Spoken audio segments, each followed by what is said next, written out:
नमस्कार साथियों। तो आज है 13 सितंबर 2025। देखिए साथियों, लास्ट 2 हफ्तों से बाजार में रिकवरी चल रहा है। जैसे कि आज से ठीक 2 हफ्ता पहले निफ्टी फिफ्टी कहां पे था? 24,426 पॉइंट पे। ठीक, अभी कहां पे है? 25,114 पॉइंट पे। तो मतलब लास्ट 2 हफ्तों में निफ्टी फिफ्टी में लगभग ये देखिए 687 पॉइंट की रिकवरी हो चुका है। परसेंटेज वाइज बात करें 2.81% की। इवन निफ्टी फिफ्टी के साथ बैंक निफ्टी, बाकी जितने भी सेक्टर है उसमें भी रिकवरी का मूड चल रहा है। अब ऐसे में एक सेक्टर को नेक्स्ट वीक में हम कभी मिस नहीं कर सकते। मैं कौन सी सेक्टर की बात कर रहा हूं? जी हाँ, रेलवे सेक्टर। रेलवे सेक्टर की स्टॉक्स में भी लास्ट 2 हफ्तों में एक डिसेंट रिकवरी हुआ, बट वो रिकवरी नहीं हुआ जो एक्चुअली चाहिए। जैसे कि आईएफसी को आप देखिए 6-7% के आसपास रिकवर किया।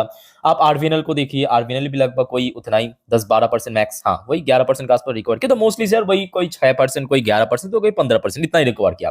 बट आज की डेट में सरकार की तरफ से अरे बाप रे जो खबर आया ना, आपको मजबूर कर देगा कि नेक्स्ट वीक में रेलवे को वो नजर रखिए। अच्छा चलिए, ज्यादा बातें ना करके पहले मैं आपको न्यूज दिखाता हूं। पहले आप डेट एंड टाइम देखिए ताकि आपके मन में कोई शंका ना रहे ये कब की न्यूज है। 13 सितंबर 2025 आप देख सकते हो। आज शाम के 4 बजे की अपडेट है, 3:59 पे। मुद्दा क्या है देखिए। रेलवे प्रोजेक्ट वर्थ 77,000 करोड़, कितना? 77,000 crore being implemented in north east. Bharat की जो रेलवे मिनिस्टर अश्विनी वैष्णव साहब की तरफ से ये स्टेटमेंट आया, ऑफिशियल स्टेटमेंट आया। ठीक है।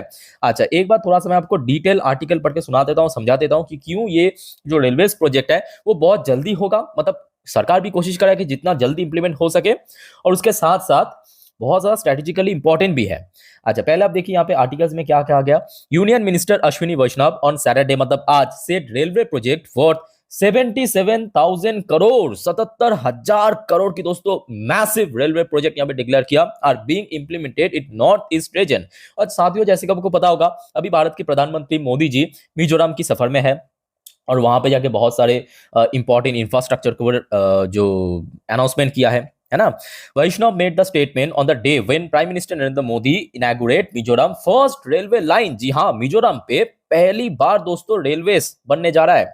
आपको शायद शौक लगेगा, जहां पे मतलब दूसरे स्टेट्स की बात करें, दूसरे बड़े शहर की बात करें हम लोग, मतलब मेट्रो या कुछ दिन बाद तो बुलेट ट्रेन भी लॉन्च होगा, वहां पे इवन रेलवे लाइन भी नहीं। तब देखिए इसके पीछे उसका जो लोकेशन है, वहां पे बहुत पहाड़ पर्वत बहुत ज्यादा है। ठीक है, तो जिस वजह से और भी बहुत सारे रीजन है। फिलहाल आप देखिए वहां पे पहली बार, ठीक है, जो रेलवे लाइन बनने जा रहा है, flag of the state maiden Rajdhani express connecting Aizawl with Delhi. उसके बाद देखिए he said railways connectivity to Mizoram will boost tourism, generate employment and help the region product find new market. चलो ठीक है। उसके बाद देखिए यहाँ पे अलग अलग जो कितना कितना प्रोजेक्ट है उसके बारे में भी थोड़ा बहुत मेंशन किया है। आप चाहे तो थोड़ा सा मैं आपको समझा देता हूँ, ठीक है। उसके बाद हम नेक्स्ट अपडेट पे चलेंगे। It was a very challenging railway project, क्योंकि ये एक्चुअली बहुत इंपॉर्टेंट है और बहुत चैलेंजिंग भी है। चैलेंजिंग क्यों है? क्योंकि देखिए वहाँ पे बहुत ज्यादा मतलब उबड़ थबड़ वहाँ का जो लैंड है ना, मतलब एकदम सपाट नहीं है, मतलब बहुत पहाड़ है, नदियां है, तो उसके बीच में से टनल खोदना, फिर वहां पे रेलवे ट्रैक बिछाना बहुत मुश्किल काम है। तो देखिए यहाँ पे वही मेंशन किया, it include 45 tunnel and 55 major bridge. तो आप समझ पा रहे हो कि कितना ज्यादा चैलेंजिंग सिचुएशन है वहां पे, और इसी वजह से एक्चुअली मिजोरम हो गया, उस तरफ त्रिपुरा हो गया, मणिपुर हो गया, वहां पे अभी तक मतलब कोई खास रेलवे नहीं था। ठीक है, और खास करके मिजोरम पे तो नहीं था, बिल्कुल ही नहीं था। इस particularly a series of bridge tunnel because of Himalayan mountain. तो आप समझ पा रहे हो कि इतना ऊंचाई पे काम करना भी बहुत मुश्किल होता है, एंड डीप वैली। ठीक है, सो एक बार यहाँ पे बन गया तो मैं कहूँगा बहुत सही रहेगा, क्योंकि खास करके लास्ट कुछ सालों पे हमने देखा, 2-3 साल में लास्ट नॉर्थ ईस्ट पोर्शन बहुत ज़्यादा अनस्टेबल रहा, बहुत ज़्यादा वहाँ पे मतलब कैओस हुआ, बहुत कुछ इंसिडेंट देखने को मिला। अच्छा, ये अपडेट तो हो गया, आपको मिल गया 70,000 करोड़ की जो प्रोजेक्ट है, और इसका पूरा पूरा इंपैक्ट आपको नेक्स्ट वीक में देखने को मिले, उसके लिए तैयार होकर बैठिए। उसके अलावा एक और न्यूज़ आपको मैं देता हूँ, ये भी आज की अपडेट है। Mizoram to get its first train line 172 year, मतलब भारत में जब पहली बार रेलवे आया था, मतलब सबसे पहले रेलवे यहाँ पे मतलब शुरू हुआ था भारत में 172 साल पहले, तब से लेके अभी तक दोस्तों मिजोरम में कोई भी रेलवेज नहीं था, और ये पहली बार मिजोरम में बनने जा रहा है रेलवेज। तो ये कहीं ना कहीं बहुत सही है, बहुत अच्छी बात है। और लगभग 8,071 करोड़ की प्रोजेक्ट वहां पे आज ऑलरेडी डिक्लेयर कर दिया। और यहाँ पे मैं जो 70,000 करोड़, ये एंटायर जो नॉर्थ ईस्ट पोर्शन है उसके लिए। अब ये जो पार्ट है ये क्यों इतना इंपॉर्टेंट है, एक बार मैं आपको भारत की मैप ओपन करके दिखाता हूँ ताकि आपको डिटेल में एकदम कोई भी मन पे शंका ना रहेगी, ठीक है। देखिए भारत में वैसे अगर हम बात करें नॉर्थ ईस्ट पोर्शन में आपको 7 मेनली स्टेट्स दिख जाएगा। उसमें से जो आसाम है, आसाम ही मेनली इकोनॉमिकली थोड़ा सा मैं कहूँगा ठीक ठाक है। अदरवाइज अरुणाचल प्रदेश जिसके ऊपर अक्सर चीन का नज़र रहता ही है, गलवान भी वहीं पे हुआ था, गलवान इंसिडेंट जो लॉकडाउन के समय पे। नागालैंड हो गया, मणिपुर हो गया, मिजोरम, ये छोटा, ये जो एकदम नीचे वाला पार्ट आप देख सकते हो यहीं पे ही अभी मोदी जी है। इसके अलावा त्रिपुरा हो गया, मेघालय हो गया, ठीक है।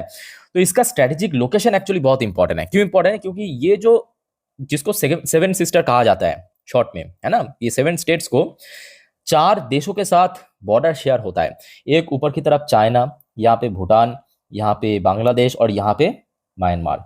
और जिस वजह से यहाँ पे जो मतलब पॉलिटिकल बात करें या नॉर्मली बहुत ज़्यादा यहाँ पे मतलब अनस्टेबल रहता है। आप लोगों ने भी आई थिंक सुना होगा लास्ट 2-3 साल में काफ़ी ज़्यादा यहाँ पे कैओस हुआ था, ये प्रोटेस्ट वो प्रोटेस्ट, कभी काफ़ी बार यहाँ पे घुसपैठ भी होता है। तो यहाँ पे अगर कनेक्टिविटी स्मूथ हो गया, बढ़िया हो गया ना, तो वो कहीं ना कहीं देखा जाए भारत की जो व्यापार है इस साइड में मतलब ईस्ट पार्ट में उसको भी काफ़ी मजबूत कर सकता है ना। तो जिस वजह से नॉर्थ ईस्ट पार्ट को और ज़्यादा डेवलप्ड करना वो एक्चुअली ज़रूरी भी है और बहुत फ़ायदेमंद भी है।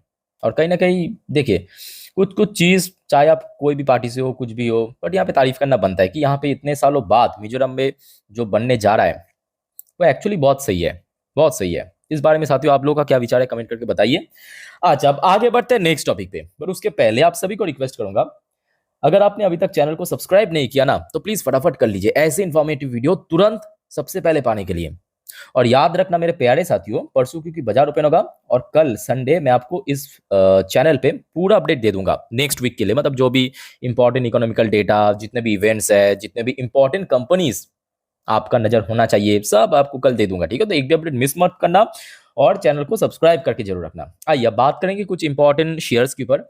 देखिए आईआरएफसी की बात करें, इस पर्टिकुलर सेक्टर की जो टॉप कंपनी है as per market capitalisation, IRFC की शेयर एक्चुअली बहुत गिर चुका है। मतलब लास्ट ईयर चुनाव के बाद हमने देखा जुलाई पे जब शेयर हाई टच किया था, मुझे जितना याद आ रहा है कि 230 के आसपास में भी, मैं अगर गलत नहीं हो तो 230 की हाई टच किया था और सेम डे पे क्लोजिंग भी दिया था 217 पे, ठीक है। तो 230 से शेयर गिरते गिरते रिसेंटली बहुत नीचे गिर गया था। ये देखिए 118 में लगभग 48-50% क्रैश, ये भी इतना बड़े कंपनी की शेयर। अभी धीरे धीरे रिकवरी चल रहा है, बट स्टिल बीच में जब रिकवरी हुआ था, मतलब मैं जून जुलाई की बात कर रहा हूँ, जून पे आप देख सकते हो कि रेलवेज में एक ठीक ठाक रिकवरी हो गया था, मार्केट में भी उस टाइम पे रिकवरी चल रहा था। शेयर जो है 150 के अराउंड एक रेजिस्टेंस मिला। सो इमीडिएटली शेयर अगर मूवमेंट करता है 150 के आसपास रेजिस्टेंस मिलता है। अब देखिए ये ऐसे सेक्टर या ऐसे कंपनीज है ना, एक एक दिन में 10-15-20% चलना कोई बहुत बड़ी बात नहीं है। जो मेरे तरह पुराने निवेशक है या जो 2023, 24, 22 में इस सब शेयर को फॉलो करते थे तो आपको अच्छे से पता होगा कि एक एक दिन में कितना परसेंट चल सकता है, ठीक है। तो कंपनी खराब नहीं है फिलहाल, सिचुएशन मार्केट की कंडीशन भी थोड़ा सा वीक था, सेंटिमेंट भी थोड़ा वीक था जिस वजह से गिरावट हुआ। तो आई थिंक कि लॉन्ग टर्म के विजन अगर आपका है तो आराम से यहाँ पे भी आप प्रॉफिट बन सकते हो, ठीक है। और बाकी बात करें ऐसे सेक्टर है जहाँ पे इंफ्रास्ट्रक्चर के ऊपर भारत के ऊपर काम बहुत तेजी से हो रहा है, बहुत तेजी से हो रहा है। सो आरबीएनएल की बात करें, इस सेक्टर की एक और टॉप कंपनी है, कंस्ट्रक्शन के ऊपर कंपनी काम करता है। लास्ट 1 महीने की बात करें शेयर आपको फ्लैट दिखेगा, बट लास्ट 2 हफ्तों में थोड़ा थोड़ा करके शेयर भी रिकवर कर रहा है। अच्छा जो जून के महीनों पे आईएफसी के साथ आपके आरबीएनएल भी हमने देखा था, जो हाई टच किया था, पीक टच किया था लगभग 450-430 की जोन पे, ठीक है। उसके बाद तो काफी गिरावट हुआ और अगर हम ऑल टाइम हाई की बात करें तो वहां से तो बहुत नीचे आ चुका है। मतलब एक बार मैं आपको दिखा देता हूँ, ये देखिए 5 साल पे, ये देखिए हाई टच किया था शेयर 650 की जोन पे, अच्छे से याद है 600 आई थिंक 45, मैं गलत नहीं हो तो जुलाई पे, वही आपके यूनियन बजट के पहले पहले चुनाव के बाद, है ना। तो उसके बाद देखिए ये शेयर भी तकरीबन वही 51%, ये देखिए साफ दिखाई दे रहा है 51% क्रैश हो गया था, पर अभी धीरे धीरे रिकवरी चल रहा है। अब क्योंकि देखिए शेयर इमीडिएटली 350 की जो इंपॉर्टेंट लेवल इसको ब्रेक करके नीचे आ चुका है, तो मोस्ट प्रॉब्ली नेक्स्ट वीक में इसी लेवल के आसपास हडल मिल सकता है, रेजिस्टेंस मिल सकता है। इस रेजिस्टेंस को अगर सक्सेसफुली क्रॉस कर लिया तो पॉसिबिलिटी है शेयर ऊपर बढ़ने का।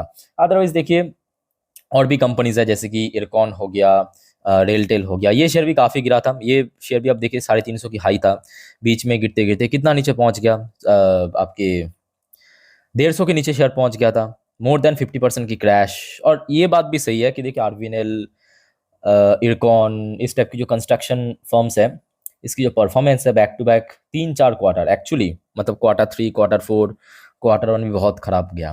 लेट्स से इस बार क्या होता है। तो आशा रखता हूँ कि अगर कुछ अच्छा काम हुआ, अच्छा यहाँ पे निवेश हुआ, मतलब खास करके रेलवे सेक्टर में, तो कहीं ना कहीं कंपनीज को भी और ज़्यादा पहले जैसा, मतलब 2023-24 में जो काम चल रहा था, आए दिन हमने देखा कि कंपनी को ये ऑर्डर, इतना करोड़ की ऑर्डर मिल रहा था, वो फिर से मिल सकता है। बट इस मुद्दों पे मैं कहूँगा रेलटेल बहुत बढ़िया काम करा है। रेलटेल को रिसेंटली बहुत सारे ऑर्डर भी मिला, और यही मेनली वजह है कि अगर आप देखेंगे रेलटेल की जो शेयर है, बीच में लगभग 450 को क्रॉस कर लिया था, पर उसके बाद शेयर में कोई मैसिव ड्रॉप नहीं हुआ। ठीक है, और शेयर जो है अभी धीरे धीरे धीरे करके रिकवरी भी दे रहा है, 13-14% शेयर रिकवर कर चुका है। ठीक है, बट हाँ, ये बात भी एट द सेम टाइम मैं कहूँगा सच है कि जो ऑल टाइम हाई से शेयर बहुत नीचे है, मतलब 600 की हाई है, और शेयर अभी 350 का जोन बस अभी अभी क्रॉस किया है, 400 के जोन पे स्ट्रगल कर रहा है। तो कहीं ना कहीं ऑल टाइम हाई से तो बहुत नीचे है। एक इस सेक्टर में आपको टीटागर हो गया, JWL हो गया, बहुत सारे प्राइवेट फर्म भी देखने को मिल जाएगा, अच्छी अच्छी कंपनियां। ठीक है, जो एक टाइम पे हमने देखा था 2023-24 में बहुत शानदार रिटर्न दिया था। जैसे कि JWL की बात करें, 50 रुपये वाली चलने वाली शेयर 1200% कुछ सालों के अंदर, 1.5-2 साल में रिटर्न दे दे। ठीक है, तो एक अच्छी कंपनी है। तो हो सकता है कि देखिए एक आध साल इसमें कोई बहुत बड़ा रिकवरी ना हो, बट आशा रखता हूँ कि जल्दी इसमें कोई स्ट्रॉन्ग गेनिंग, स्ट्रॉन्ग रिकवरी आपको देखने को मिलेगा। और खास करके इस अपडेट के कारण नेक्स्ट वीक में रेलवे स्टॉक्स को दोस्तों जरूर नजर रखना। और अगर आप भूल जाते हो, डोंट वरी, मैं आपको कल फिर से याद दिला दूंगा वीडियो के थ्रू। ठीक है, तो फिलहाल इस वीडियो को वाइंड अप करता हूं। वीडियो अच्छा लगे तो लाइक करना, चैनल को सब्सक्राइब करके रखना। मिलता है नेक्स्ट वीडियो में। टेक केयर, बाय बाय, जय हिंद।